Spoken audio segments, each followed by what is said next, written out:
In this lesson, mostly static pages, we're going to start building the real sample application that we'll be using throughout the rest of this tutorial. From now on, everything will be done more or less industrial strength, to the extent that we do anything that isn't exactly the way you would do it as an experienced Rails developer. It will only be a temporary difference in order to make it easier to learn. But this is a real application we're going to be building. And we're going to start with something very simple, which is the idea of a static HTML page. And then we'll add a little bit of a dynamic content. So Rails is designed for database-backed web applications, but in fact, Rails is great at this kind of mostly static website as well. In fact, the Rails tutorial website itself is almost completely static, and it's a Rails application, and I found it very convenient for that purpose. One thing to bear in mind in this lesson is that there is a lot of code, and we saw quite a bit in the last lesson as well. At this point, it still is not the kind of thing you should worry about if you find it confusing, especially with respect to the tests that we're going to be writing. So there's a lot of syntax going on in this lesson, and we'll be talking a lot more about the syntax, especially the Ruby language itself, in the next lesson. There's a chance you might start getting bogged down with all of the code in this lesson. In that case, I recommend just typing it in and trying to get it to work. And you might find that you're amazed a few lessons from now, looking back, and you'll realize, wow, I actually understand all that code now. Let's get started as we have in previous lessons by creating a new application. I'm in my projects directory here. I'll just print the working directory. And I'm going to use the Rails new command again, as usual. So I'm going to call this application sample app, and I'm going to do one thing differently from the previous times that we did Rails new. I'm going to pass an option to skip test units. By default, the Rails new command generates a test directory for tests, but we're going to be using a different test framework called RSpec that uses a different directory. So I'm going to do skip test unit.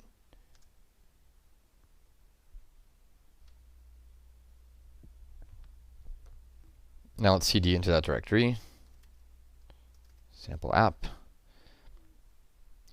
And now I'm just going to run Sublime text on the current directory, sublime dot. Our first step in this case is to update the gem file for the sample application. Let's open it up. Let me show you where it is. It's actually just in the root directory, gem file. And in order to get the sample application to work, we need a whole bunch of different gems. Now, ordinarily, when developing, you'll usually just add one gem at a time as needed. But in this case, I think it's more convenient to start with all of the software needed for this tutorial. In particular, I've assembled a list of the gems up on GitHub, and I've given it a permanent URL. So what you should do is, instead of using what I happen to paste in right now, you should go to this URL and install the gems from there. So let's take a look at that. This is the file, and let me show you the URL. It's at bit.ly. It's bit.ly/Rails tutorial gem file. This just forwards to this GitHub page. If you followed the advanced setup screencast, you've already done this once. So let's just copy this. I don't know why I did that. I could just have done Command A, Command C, and Command A. Oops. There we go. Just paste it in, and let's run bundle. You might have to do without production here, because of the PG gem, which is for PostgreSQL. But my system has it, so I'm just going to type bundle. There we go. And there's one more little piece of setup that we need. We're going to be using RSpec, and in fact, we just installed RSpec. You can see here we're using RSpec. So let's generate some files that RSpec needs. And the way you do this is Rails generate RSpec :install. All right, so we've got all the files we need to get started. Now I'm going to put the project under version control. Again, this step is optional, but it's a really good idea.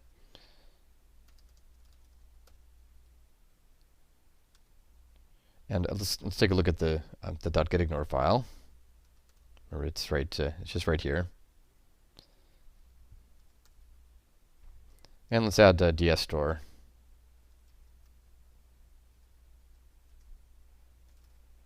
And I think that's the only one I need, so let's close this down.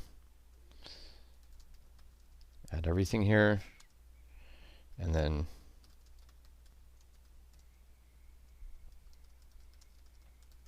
make our initial commit. Now let's push our code up to GitHub. We need to create a new repository first. Let's go to the page here for new repositories. Let's call it sample app.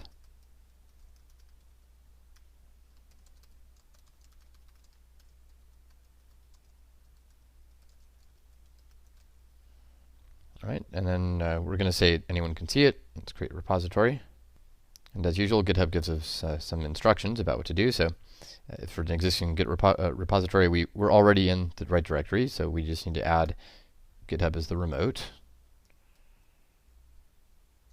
Paste that in, and then git push u dash u. So git push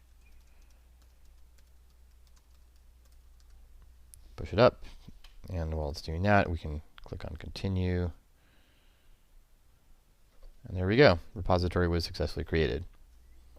And even at this early stage, I want to deploy the application. It's a good practice to deploy early and often. It's amazing how many things go wrong if you develop for a long time locally and then try to deploy the production application only much later. All kinds of horrible things can happen just in terms of the complexity of dealing with a new environment. So it's a good idea to start deploying essentially as soon as we start developing. Do Heroku create and then the Cedar stack.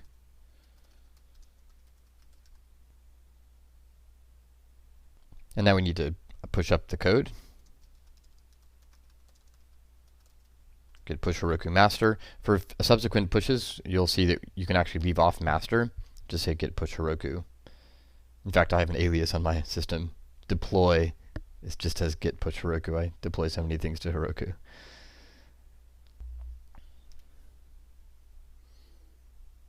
All right, at this point you might notice that we actually do have the URL here. This is the Git URL, and if you look back at where we did the Heroku create, Heroku actually told us what the public URL was for our application, but it's hard to remember that. You know, it's just words and numbers together, and it's sort of annoying to have to remember that. It is here locally on the system.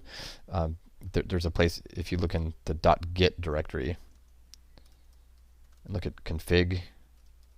Actually, I want to do this. It has the severe cloud 9709 in my case right here. And so it's just that.herokuapp.com. But that's annoying to have to remember that. And so Heroku gives you a nice tool to not so that you don't have to remember the URL. You can just type Heroku open. And what that does is open the application in the default browser on your system. And so here you can see that we've got our initial application, and this is essentially what we did in the first lesson with the first app, and we can reproduce the error message here. There we go. And remember, that's expected behavior, is no big deal.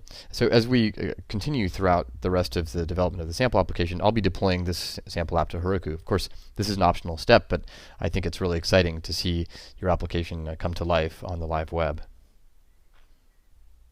There is one more thing I'd like to do. If you look at GitHub, you'll notice that we still have that default README, this useless README here. So I'm going to change that to something useful.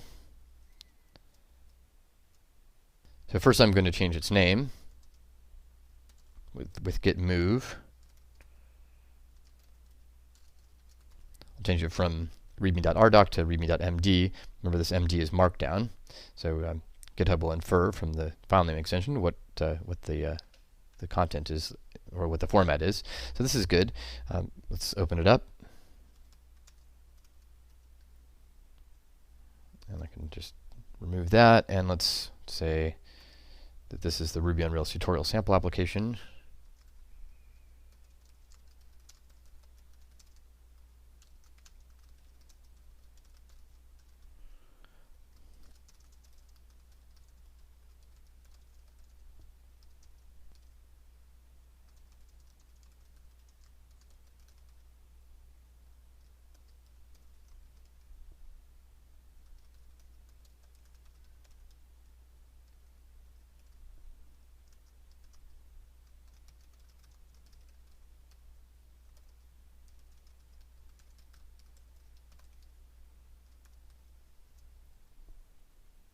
Okay, that's good. Let's take a look at the changes we made. We can do get status. So there's a change to be committed, which is the moving of readme.rdoc to readme.md. So it's the rename, right, renamed here. And then there's a change that's staged. That is to say that Git knows that we've made this change, but it's not going to be part of the commit. So we do need to add that somehow. We can do that with the -a flag. That's commits all, and then the message. Improve the README. Oh, it should be improve the README. Remember present tense.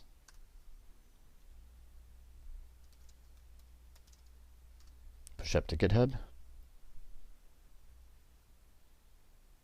Take a look at this, and we can reload this, and we should see the new README. There it is. At this point, we're ready to make some static pages.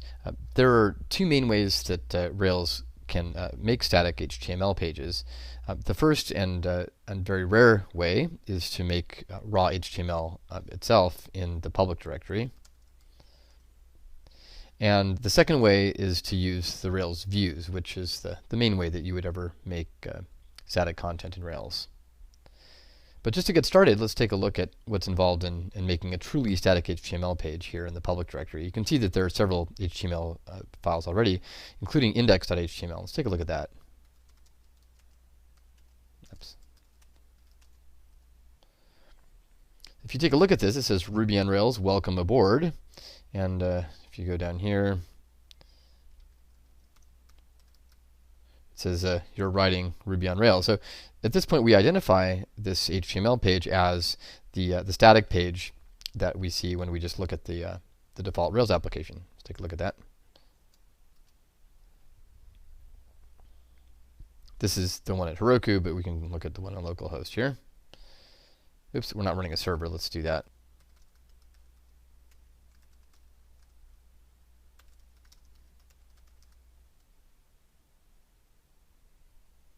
There we go. Let's reload this, and we can see welcome aboard. If we go to the URL here, we can type in index.html explicitly, and you can see that nothing changes. So this is in fact the page that we were looking at, and it even says it here. In order to make a real application, we're gonna have to delete this file, which the default page tells us to do. So in order to see how to make a raw HTML file, we're going to create a new file in this public directory. I'm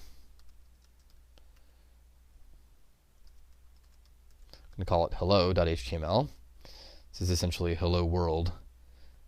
We're going to start by defining a doc type.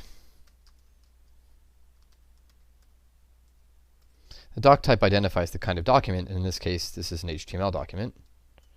And this very compact way of stating a doc type is characteristic of the latest HTML standard, HTML5. Now what I'm going to do here is called a tab trigger in Sublime. I'm just going to type HTML and then hit tab, and it fills in a bunch of the structure that's common to HTML documents. So here we've got the HTML tag and then a head tag and then the title tag. So let's inside the title tag, let's type greeting. This is our hello to the world. And I'm just going to tab in here. And this is another tab trigger P, and then tag makes a paragraph tag, and I'm going to say hello world. And I like the nesting to be a little more explicit, so I'm going to just move this guy over and this one as well. Oh, and actually, we want HTML to be at the same level as the doc type, so let's just go down and move the whole thing over. As far as the browser is concerned, all of the white spaces, ignore it, it doesn't matter. But for the purpose of parsing this visually, it's really nice to have the indenting look good. So let's take a look at the browser again. And now instead of index.html, we're going to go to hello.html. And there we go, hello world. Right here we can even make it a little bigger.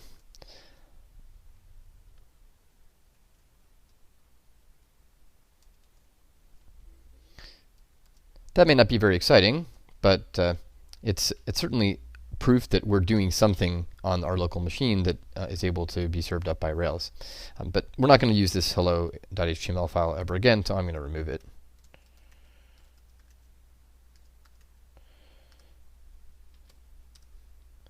The next step is to use Rails views to create static HTML. And the first step in this case is going to be to create what's called a controller, which we saw briefly in the last lesson, to contain these pages. So let's start with a Rails generate command. Before we did Rails generate scaffold, but in this case we're going to generate a controller just by itself. The scaffold command generates a whole bunch of things that we don't actually want. And we're going to call our controller static pages to emphasize that it is used only for static pages. So static pages.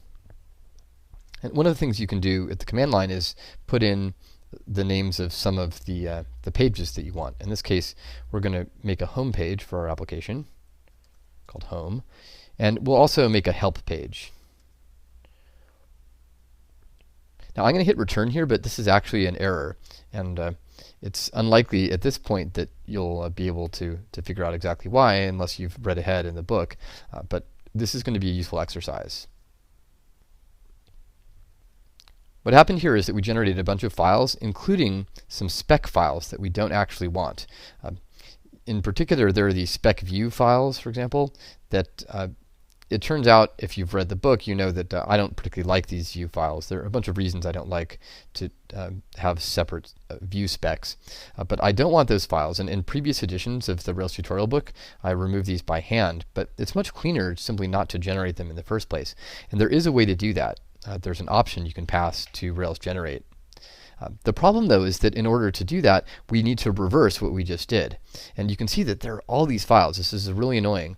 And this is something you might very well run into when developing Rails applications, which is why I want to mention now.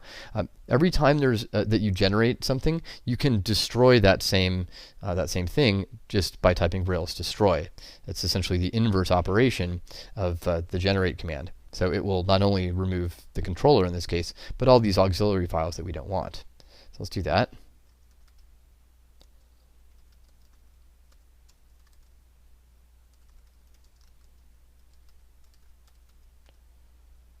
We don't need to say home and help because those are inside of the controller and they'll get removed automatically. There's a second reason that it's nice to destroy the results of generating a controller, which is that we really would like to work on a separate branch. Remember in the first lesson that we made a branch just to create a new README file. In this case, we're going to be doing quite a bit of work separate from the default application. And so it's a good practice to work on a different branch until we're confident that we've made changes that are worth keeping. Let's take a look at the status. Look at that. So it looks like the Rails destroy didn't actually undo everything. Well, you know what? Let's just leave that directory there for now. It's okay if there are no files in it. They won't get run. I mean, there's nothing to run. What's the difference in the config/routes? This is a useful command, git diff. Oh, look at that. So it didn't actually undo everything. It's unfortunate. All right. Well, I'm going to open up this file. We'll learn about this in just a moment.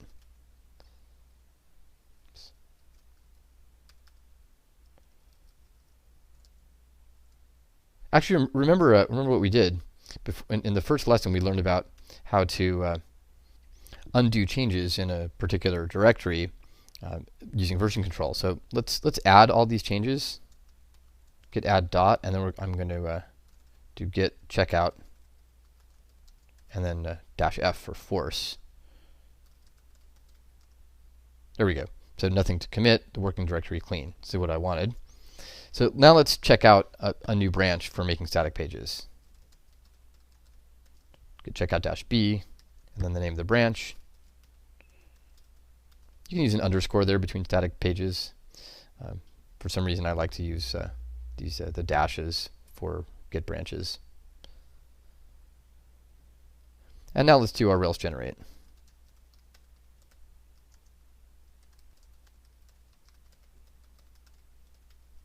There's a home and help. I'm going to put a backslash in to continue to the next line. and I'm going to pass in an option, no test framework. This will suppress the generation of the files that we don't want. Let's take a look at what we did there. See, there are quite a few new files, including a modification of this this routes file. So let's take a look at that. We saw that briefly before.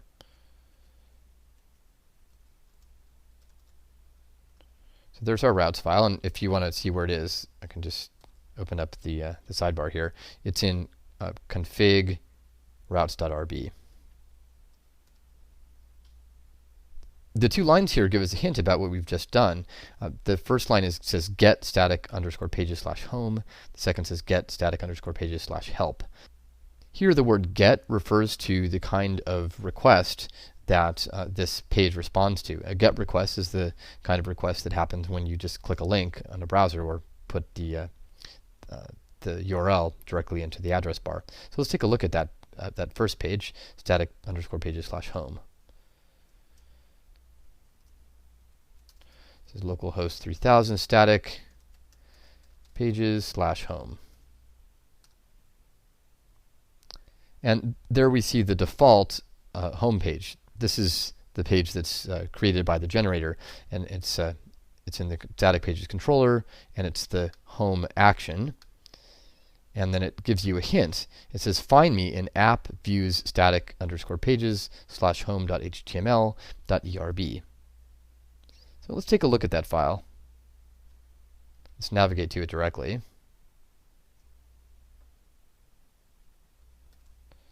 So it's in, let's take a look at it again. It's an app views static underscore pages home.html.erb. So it's an app views static pages home.html.erb. And we can see here that this is just the HTML for this web page. Let's take a look at the controller as well.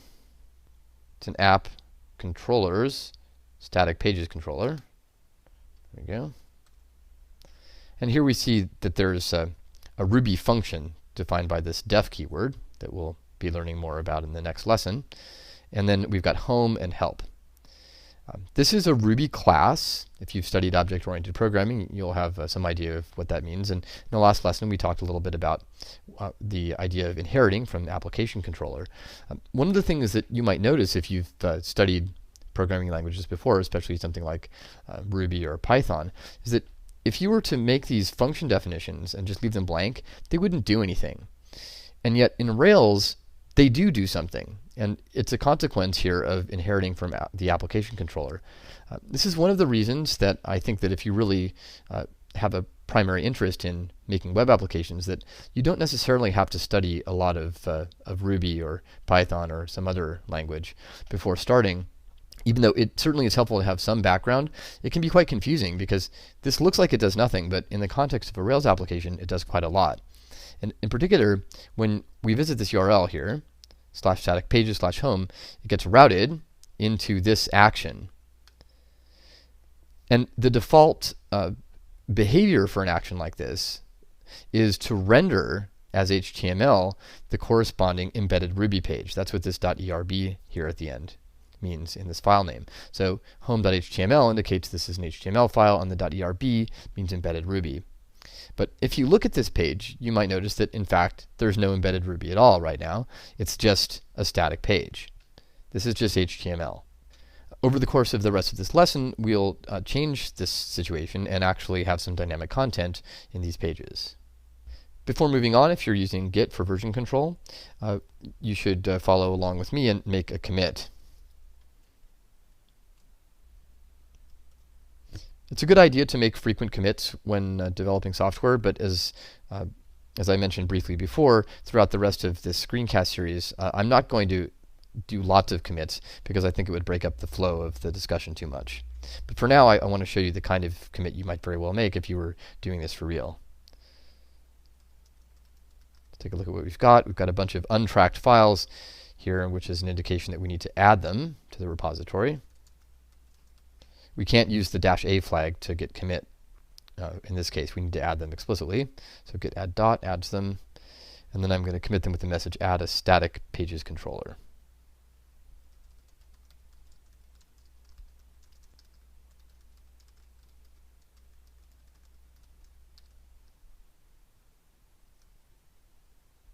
At this point, it's possible actually to push this branch up to GitHub as something other than the master branch. But for the purposes of this discussion, I'm going to continue making changes on this local branch and then merge the changes in at the end into the master branch before pushing up to GitHub. If you're going to be using a branch for a lot of work that you're afraid to lose, it is a good idea to make a remote branch that you can then use to track your changes and have a remote backup as well. If you're interested in doing that, do a web search on creating a remote branch with Git. Of course, for the real application, we don't want a placeholder page like this, static pages home, find me in the location of the file. So in this section, we're going to start changing over these files, the home file to start with, and then the help page that we made at the command line. And we're not only going to fill these in with more useful content, but we're going to proceed using test-driven development, which means we're going to write automated tests for what we want the application code to do before we write the application code itself. We'll be using a technique called integration tests, which give you a nice high-level way of testing the behavior of an application. In the context of the RSpec framework that we'll be using, these are sometimes called request specs. Incidentally, I don't know the origin of that term, but that's what they're called. So if you need to do web searches, sometimes including request specs will help you. I mentioned the word behavior there. We're going to be focusing on the high-level behavior of the application for the most part in our testing. And in this context, test-driven development is called behavior-driven development. It doesn't really matter that much, the distinction between the two, but this is a really nice approach to developing software that it tends to be much less error-prone and much less brittle than software that doesn't have tests. It's important to note in this context that when you're first developing an application, and especially when you really don't have an idea of exactly what it's supposed to do or what the problem space looks like, test-driven development is not necessarily the best tool. It's often a good idea to do what's called a spike, where you just go flat out, try to basically get an idea of what the application is supposed to do, and then later on go back and rewrite it using test-driven development. Once you've basically gotten the shape of an application, it's a lot easier to rewrite it.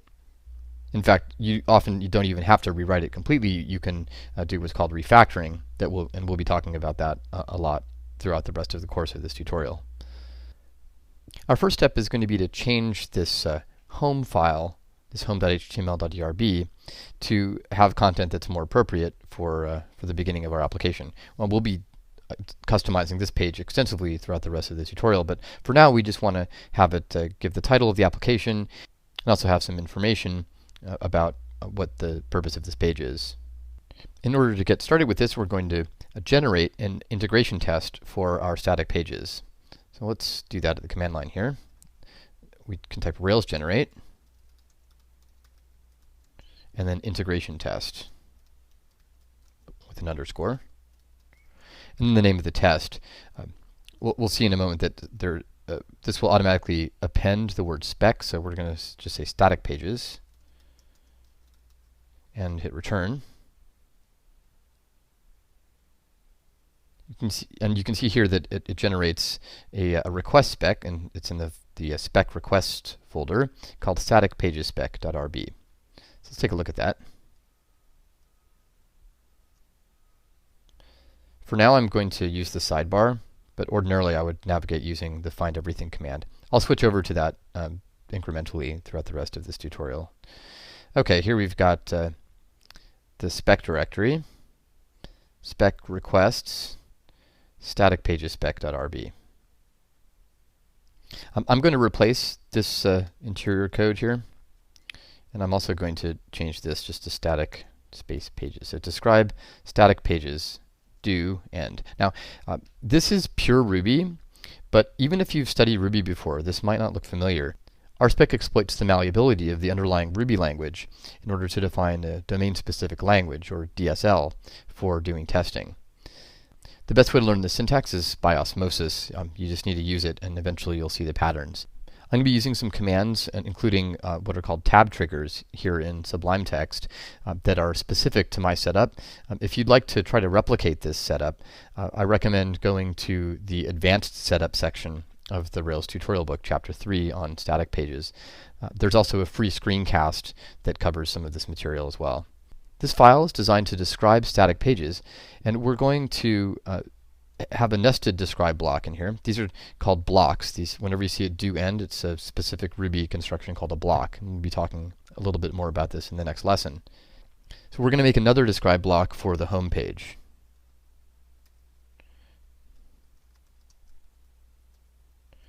And at this point, we can decide what we want the home page to look like. I'm going to use an it block here. It should have the content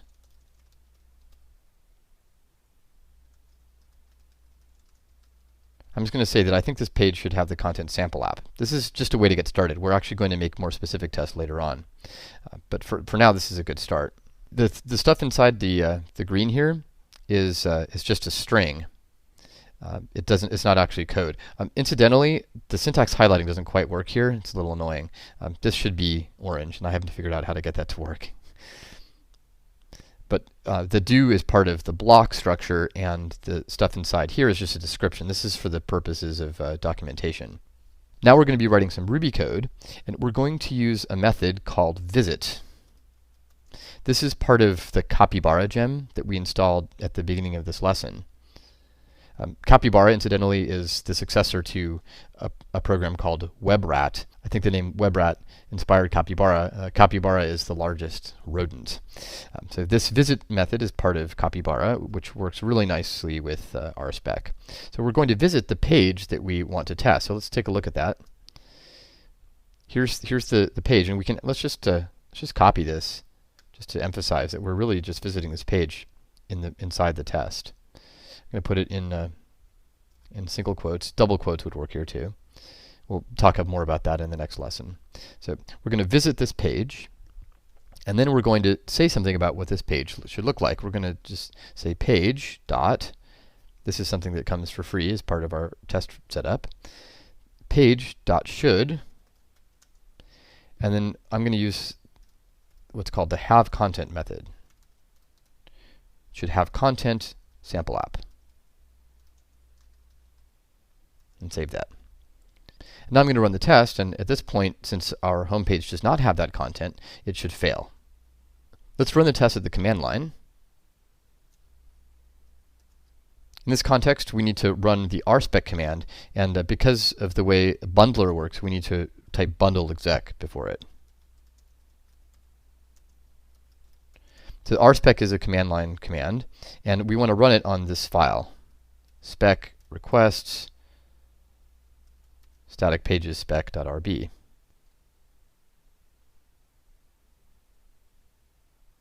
And there we see that there's a failure, that the page should have this content, but it doesn't. So let's add that content.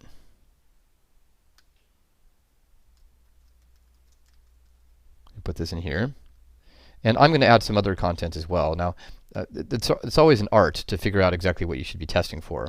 So in this case, I'm essentially testing for the title, and then I'm going to put some copy here in the paragraph tags, and I'm not going to test for this actual content.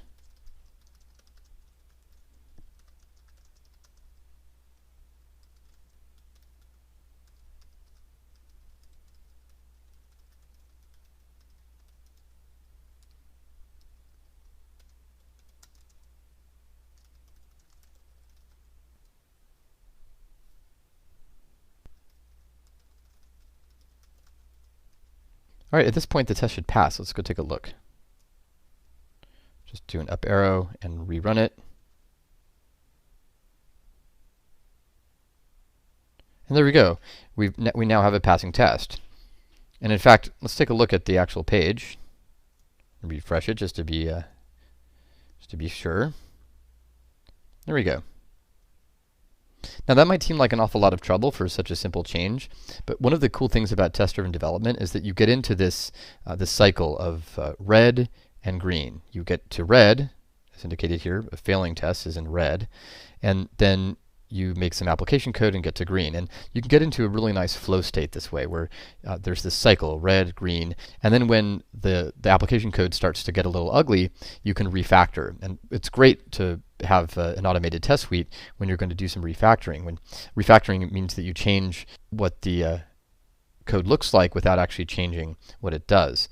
Of course, it's that latter part that's the real trick. Being able to change what it looks like without changing what it does is very difficult, and so having a test suite to catch any bugs you might introduce in the process of making changes is really valuable.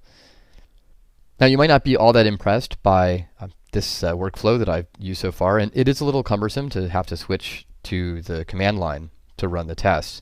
And in this context, I really like to use a package for Sublime Text that lets you run the tests from within the editor. That's included as part of the advanced setup. So I'm going to implement that now for my local machine. At this point, if you want to follow that advanced setup, you should be able to come fairly close to replicating what I'm about to show you. All right, I've just gone through this setup on my local project, and one of the main consequences of the setup I just made is that I've installed something called Spork. This is a new tab that I have for running the Spork server. So let me show you what that means. I'm going to quit out of Spork right now. And let me run the tests again.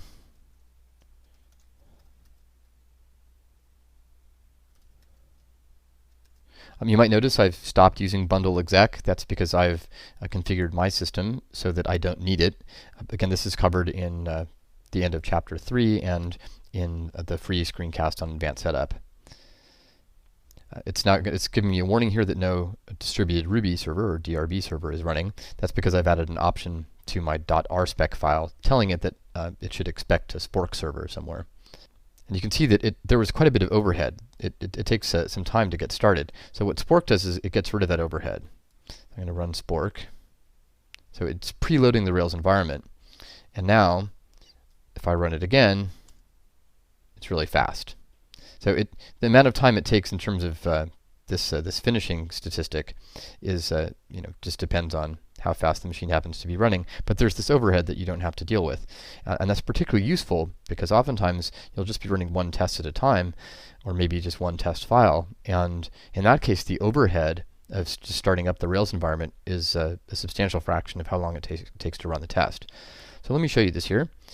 This is now using a package for running tests inside of Sublime Text. I'm just going to run this one example. So I'm going to place the cursor here and then run one example. So you can see it executed almost immediately. And down here on the lower left, you see one example, 0 failures. This one example in green, 0 failures in red. By the way, this color here is a custom color. Out of the box, this package actually uses a slightly different color, but for the screencast I really like it to be red, and just in general I prefer that color. So this is covered in the advanced setup as well. To show you how this red-green cycle works, let's go back and break our application. Now this is a nice little trick. I can rerun the test I just ran using Shift-Command-E. So the test you run with Shift-Command-R runs just one example, and then you can do Shift-Command-E to rerun the last examples you did. So I broke the test, and now I'm going to make it pass again.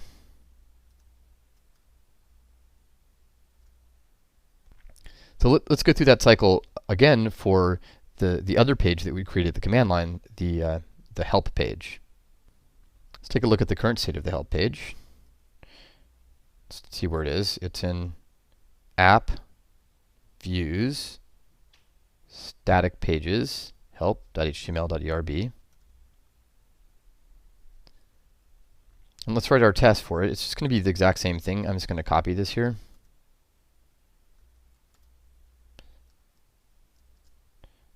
It's going to say describe help page. See if you can guess what it should be. Oh, I shouldn't put that twice. Should have the content help, and we can go to visit static pages help. You can see that you don't actually have to know the code all that well to be able to guess the changes you want to make. And say the page should have content help. Save that, and now I'm going to run this example with Shift Command R. And we have a failure, which is good. That's what we expected. And now we're going to go over here, change this to help. Notice it is case sensitive, and it's because the string help lowercase did appear.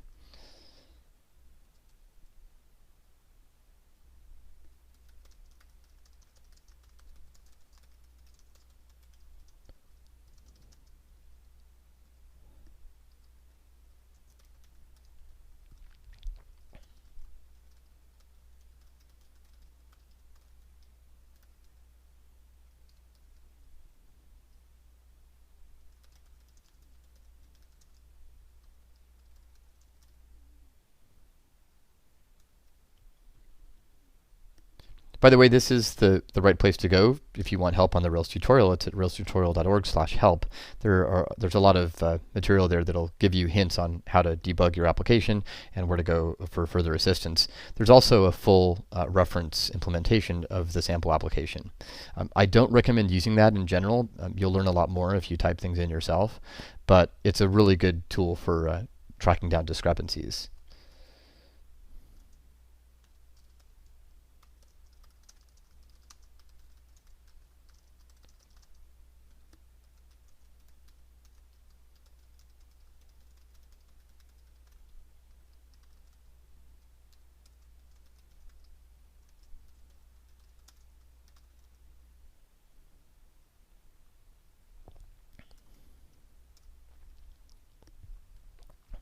And I want to indent this a little bit. This is a useful way to format the code, just to have one level of indentation there.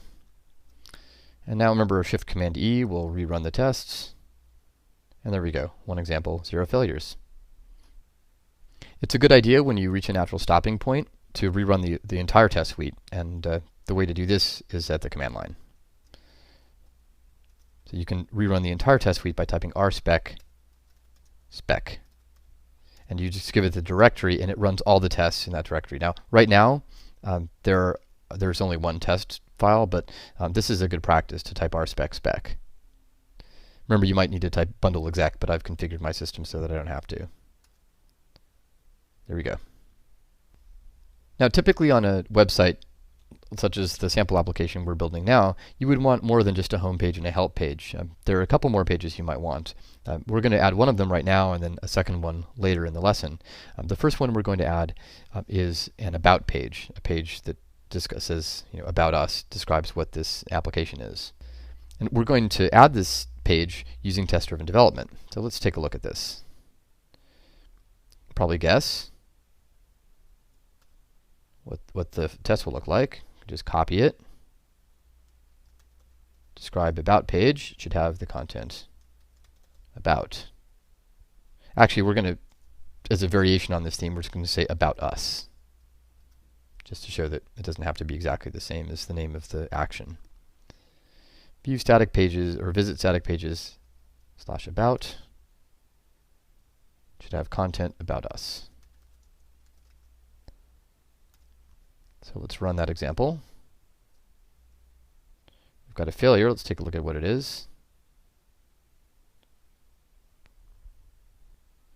So the failure here says that the about page should have the content about us. That's just from these strings that we put in here.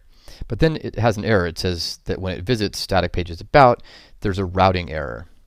No route matches get static pages about. So that's a big hint about what we need to do. We need to change the routes file. So the routes file is in config routes.rb. And you can probably guess, just based on this code here, what the new route should be. So let's add another route. Let's add a route for the about page. Save it and rerun the test. Okay, so this is a trick that it's important to know about if you're using Spork. If you look at this, it's actually the exact same error. There's still a routing error. There are a few files where if you change them, you have to restart the Spork server. Remember, the way Spork lowers the overhead of running the test is by preloading a bunch of things. One of the things it preloads is the routes. So we have to restart the Spork server if we're using Spork, which I am. So let's... and there are so many different times where this happens that I used to try to tell people when it's time to restart the Spork server in the book, but there's just so many. You just have to get to the point where you'll see this kind of thing where it's like, wait a minute, I just added a route and it's giving me the same error, and then you're like, oh, that's right, I have to change this or restart the Spork server. All right, so now let's run the tests. Okay, so it's still failing, but now we've got a different error. Now it says the action about could not be found for static pages controller.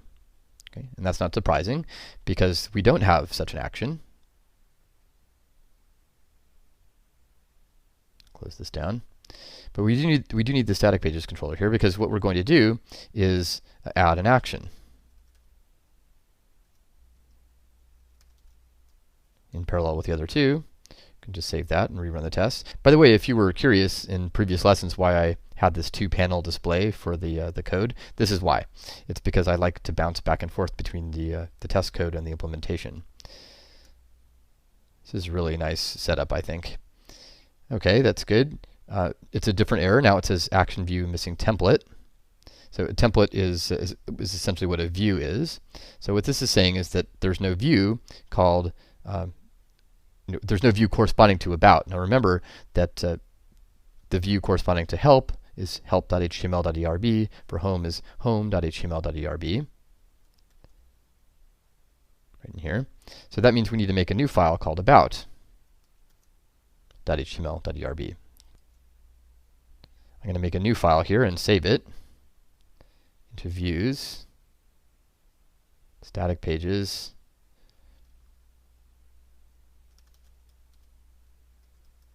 about.html.erb. Save that. Rerun the tests. And now we've got an error. We still have a failure, but it's another error. Now it says page should have content about us is failing. So it's got a template, but it just doesn't have the right content. So let's put that content in.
We can save it there and rerun our tests. And there we go. One example, 0 failures. So we've just added an about page to our application purely through test-driven development. So we haven't even looked at the browser. And it takes some practice to get to be able to do this, but once you learn how to do this, it's an incredibly powerful way to develop software. Of course, it's still a good idea to do a sanity check and see what the browser tells you. Let's look. So we want to go to the About page. And there we go. It is working. I'm going to hit Escape, by the way, just to get rid of this, this output window. So far, all of the pages we've made have been static HTML. And in this section, we're going to add a little bit of dynamic content. In particular, we're going to have a title that changes on a per-page basis. So take a look at the web browser. There's an annoyance with Chrome that it doesn't actually show the title, so I'm going to use Firefox for this. We're at localhost 3000 here, and let's go to the home page.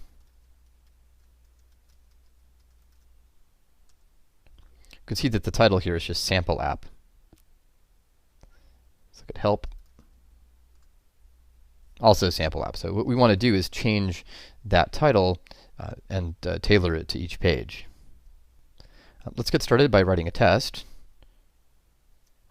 We're actually going to use a different way of testing. Here we use have content, but it's actually better to do a more specific test. There's another related method called have selector, which is really equivalent to just saying have tag.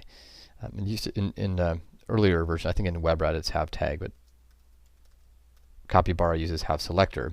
And in this case, you give it the name of the tag. So if you look at the home page, I'm just going to use find anything. You can see that the sample app title or the sample app heading is an H1, the top level heading. So let's say H1.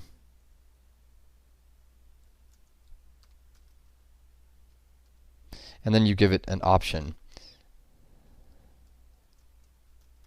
We'll be learning more about this. This is a hash. We'll be learning more about this in the next lesson.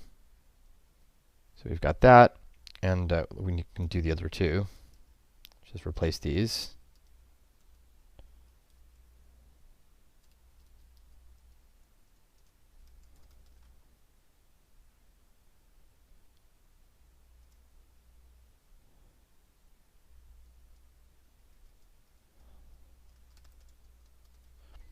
And let's run the whole test suite, or at least it actually is the whole test suite at this point, but we're going to run the test in this file with Shift Command T. There it goes, it passed. I'm going to move this down. And now we're going to add analogous tests for the title. So let's think about what we want this title to be. Page should have selector, title tag, and let's talk about what the text is. I'll show you in a minute what I'm about to do. So this is text, and I want to give it a base title.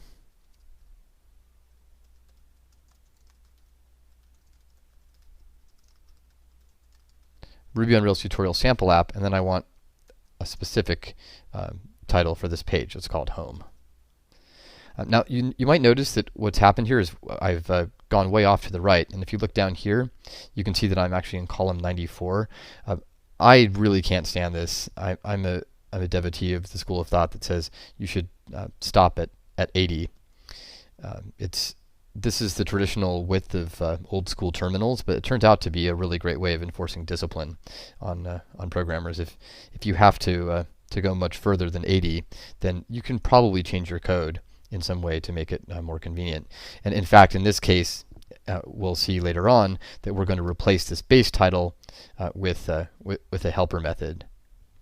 So having the code run more than 80 columns is a hint that we should probably be designing this slightly differently. But at this early stage, I don't want to cover topics that are a little more advanced than they really should be at this point. So we'll start with this.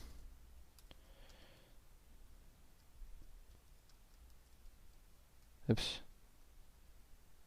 Oh, all right. No, actually, I did this wrong. This should be in its own it block.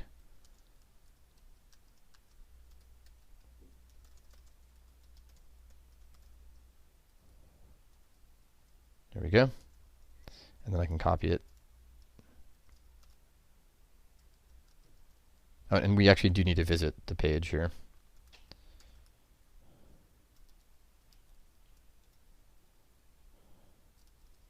Let's get rid of some white space here. So this should be static pages help. And we should change this. So anytime you see this kind of duplication, it's a hint that you're probably going to want to change it at some point. Also, this copying and pasting is a bad sign. It means that we should probably be doing something slightly differently. But at this early stage, this is fine.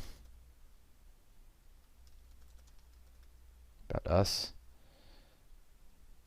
So that is 81. So we're in column 81. So we just made it with 80 columns there. That's great.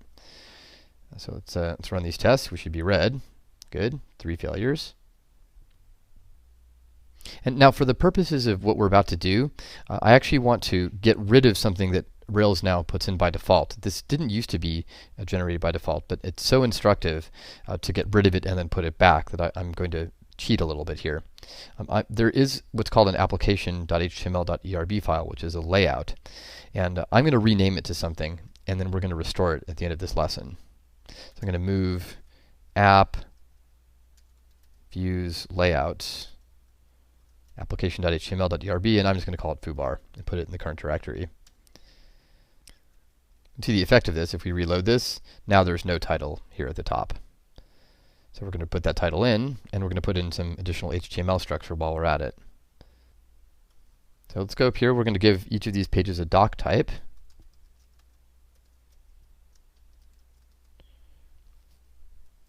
And we're going to say that it's an HTML tag, HTML, and that was a tab trigger. And I'm going to put in the title.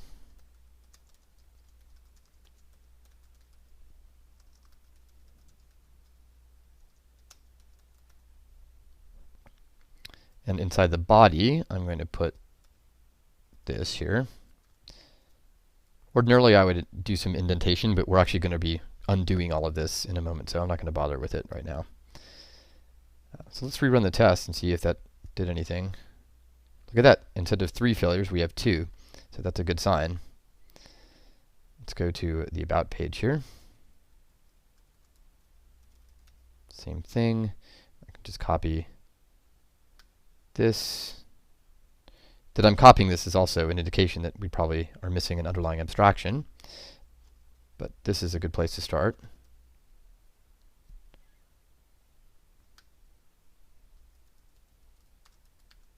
If this looks ugly to you, it should. This is terrible what we're doing.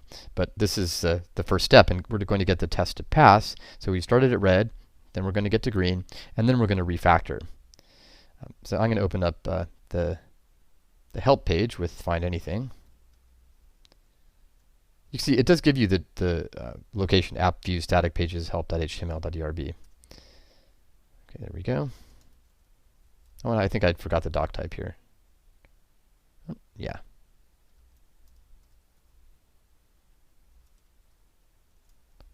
Let's put this in here.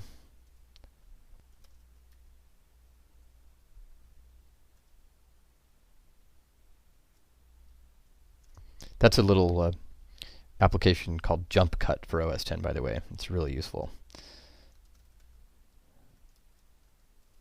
Put this in. Save everything. That's Option Command S in Sublime Text. And now let's rerun the tests. Oh, 1 failure. So I thought we might have been green there. Oh, I put about instead of about us here in the title.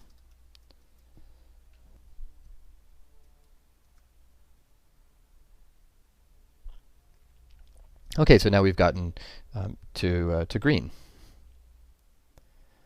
At this point, the code is working, but from an aesthetic point of view, it's really disappointing. We've got all of this duplication. And if you look at the structure of these pages, the structure is almost exactly the same. You can see that what varies is this little piece here.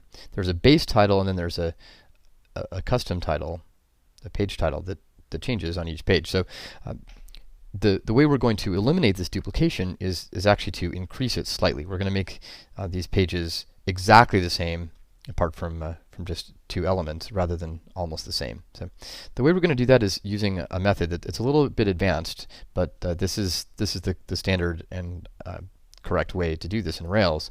We're going to use a Rails method called provide.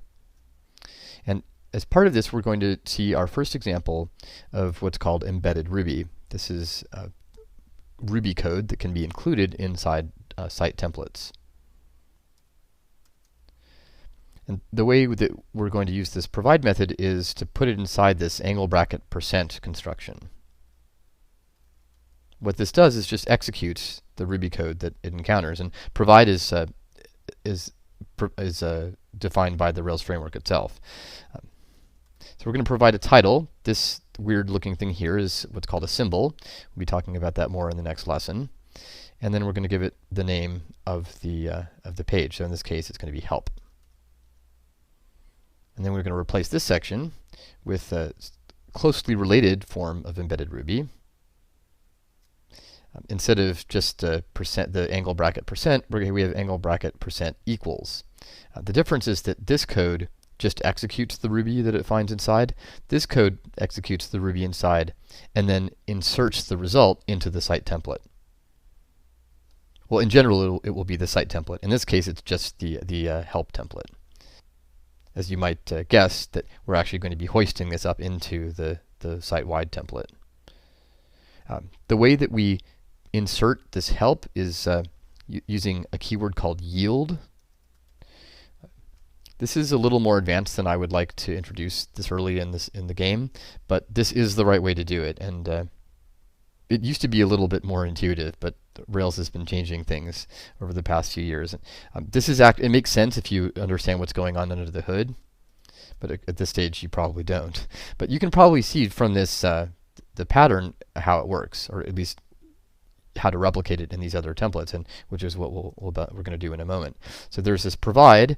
Essentially, what's going on in here is we're saying, okay, Rails, there's going to be a title called help, and then later on, we want to insert that title here. This may be a little confusing, but let's just make these changes, and by running our test suite, we'll be confident that we've actually done something useful. Let's look at the other examples. Let's just copy this. Copy this.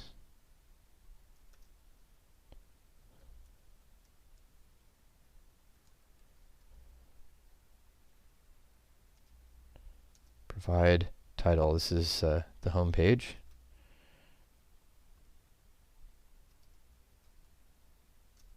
Yield the title in there. And the same thing on about.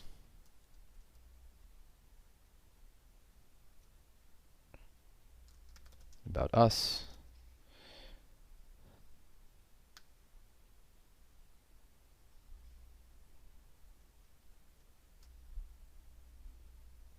Now let's run the test suite.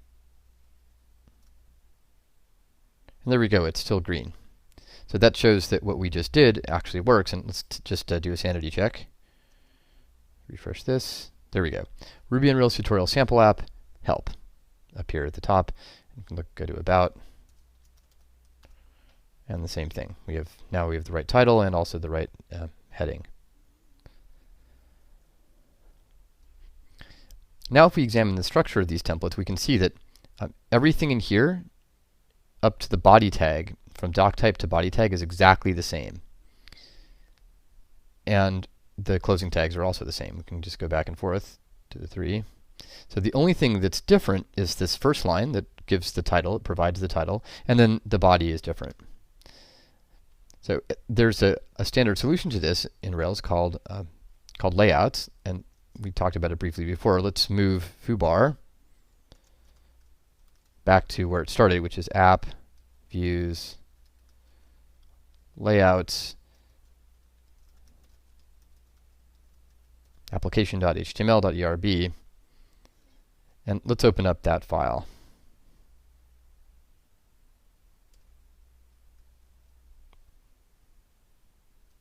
There it is. So if you look at this file, this is a layout for the entire application. It's got the doc type here, it's got the title tag, it's got this a couple of lines that, or it's got 3 lines that we'll be talking about more later in the tutorial that come standard as part of the Rails generate. And then it's got this yield here. Now you might recognize yield. Here we yield title. That inserts into the template the string that we defined here. In this case, the yield without an argument automatically inserts into the template everything in this file. So in particular, here we don't want to have all of this doc type stuff duplicated. So what we want to do is take this part that's the same for all 3 of our pages and stick it in where we have a title here. I'm going to give us some indentation here.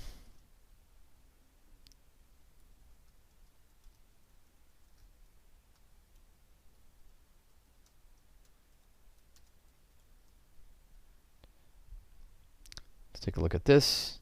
Now we can get rid of all this structure.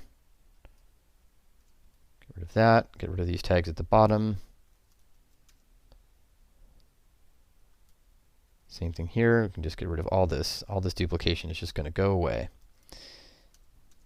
So this might seem like magic, but one of the things that Rails uses is this idea of convention over configuration. And the convention is that if you have a file called application.html.erb, that it's automatically used as the site template. It's the layout for the whole application.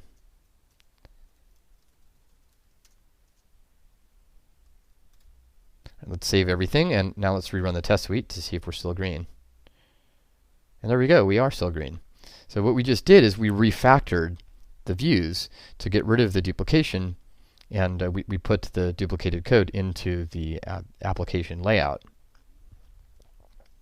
Also take a look at the file. Here we go. If we actually look at the browser, and so on. So it's still working, and because we have this test suite, we can be confident that our refactoring worked. We can't prove that it worked, but it's certainly a lot more likely. That brings us to the end of the main material in this lesson. Just as a way of solidifying what we've done, I'd like to solve one of the exercises from the book. We're going to add one more page, and in addition to home, about, and help, we're going to add a contact page. And as you might guess, we're going to use test-driven development to do it. So see if you can figure it out. We're going to copy and paste here, and we're just going to use this model to make a contact page test. So let's go look at this. Should have the content contact. And actually, instead of content here, I actually wanted to say that it's the first level heading. So let's do that.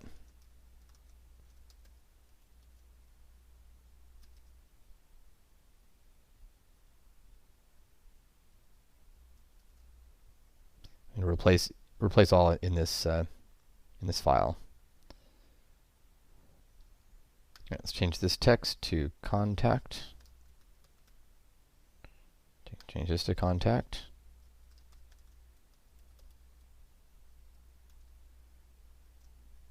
We should have two failures. That's right. Good. So that the two failures are the failures in here. Actually, boy, there's a lot wrong here, though, isn't there? Contact. This should be contact. And this should be contact as well. So we still should have two failures. Let's rerun it.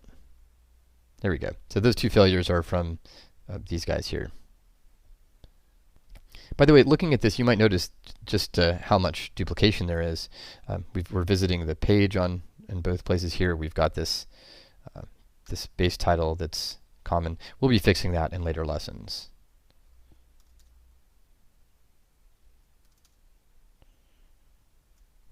All right, so let's add a new contact page. Remember what we did before. If you want to get a hint about how to proceed, you can look at the error messages. So remember the way we start is with a new route. This is the routes file, config/routes. Copy it there and say static pages contact. And here we're going to have to restart the Spork server, so I'm going to do that.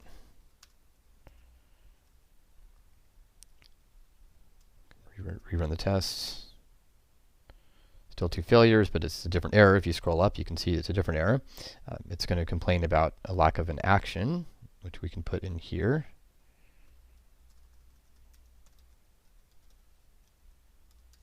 Def contact. You can actually leave off this action, but I really like the idea of having one action for each page, or at least when you have static pages like this.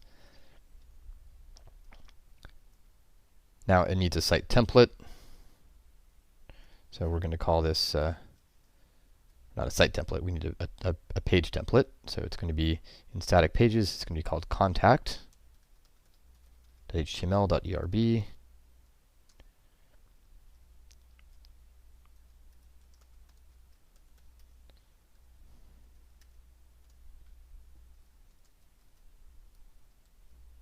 Let's put some content in here.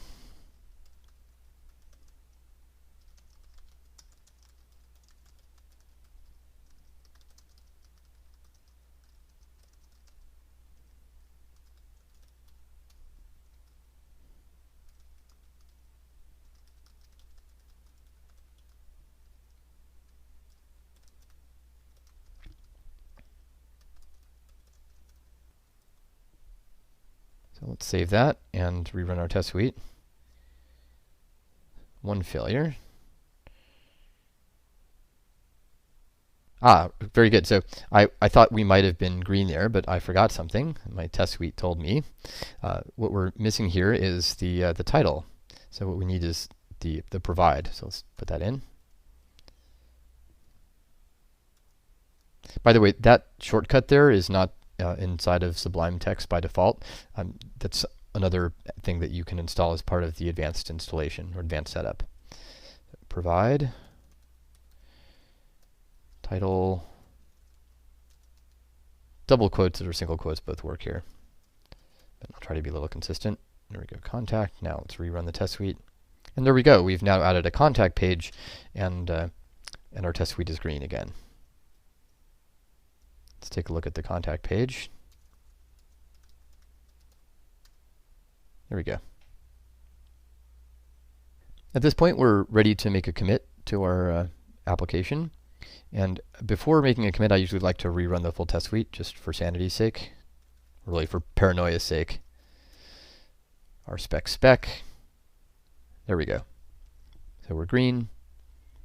Of course, in this case, there's only one file, and we already ran the test suite in its entirety inside of the editor. But I think it's a good practice. It's a good habit to establish even at this early stage. See what the status is. We see a bunch of modified files, a bunch of untracked files.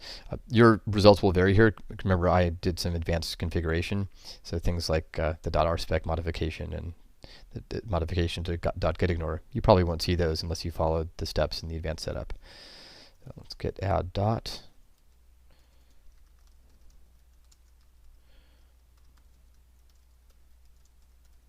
We finish the static pages.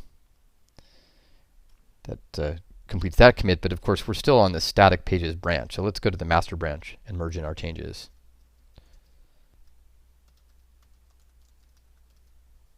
You can check out master, and then the command is git merge. And the name of the branch, static pages. There we go. If you're using GitHub and Heroku, it's a good idea now to push things up, so let's do that. I'm pretty paranoid. I'm going to run the test suite one more time after the merge. Good. This pushes up to GitHub. And this pushes up to Heroku and deploys the application. Oh, but it didn't. That's really weird. Okay, so this is a debugging opportunity. I'll show you how to get out of this trouble. There's a file called .git/config. Let's take a look at it. That's weird. I thought I set this thing up for that, but it looks like it doesn't have a Heroku deployment for some reason. Well, let's put one in.